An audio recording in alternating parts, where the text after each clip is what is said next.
Je me demande si vous avez suffisamment de patience pour prendre connaissance d'un projet sur lequel j'ai commencé à travailler avant de quitter Montréal.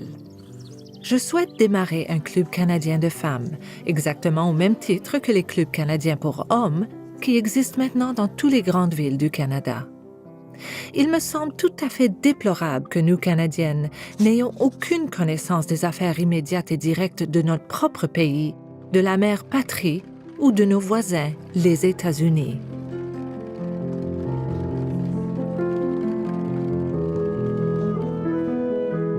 Les clubs canadiens pour hommes semblent faire une véritable œuvre utile, et je crois que cela vaudrait la peine pour nous d'essayer.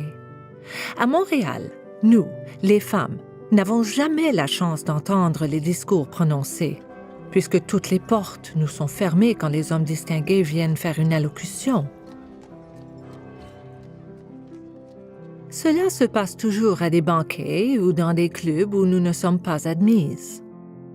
Mon intention est donc d'ouvrir les portes à toutes afin d'éveiller et de développer un intérêt pour autre chose que les simples bavardages. D'ailleurs, j'y vois un autre moyen de réunir les Canadiens français et les Canadiens anglais. Mon plan est de débuter avec un déjeuner suivi d'un discours une fois par mois et de tenir 6 rencontres la première année.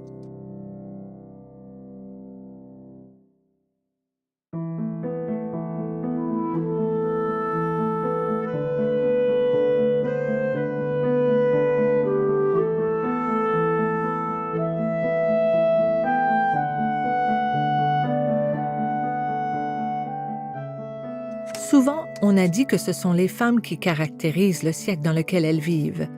Et si nous considérons que c'est spécialement aux femmes qu'il appartient d'inculquer un idéal élevé aux jeunes générations, nous comprendrons mieux la justesse de cette pensée, qui ne doit pas provoquer chez ces éducatrices le moindre sentiment de vanité, mais seulement leur donner conscience de leurs responsabilités.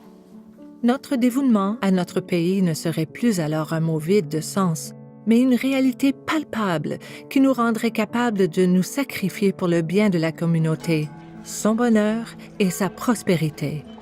La vie sociale et la vie politique verraient ainsi s'élever leur niveau. Nous qui vivons au 20e siècle, nous ne permettrons certainement pas à notre état social de rétrograder. Non!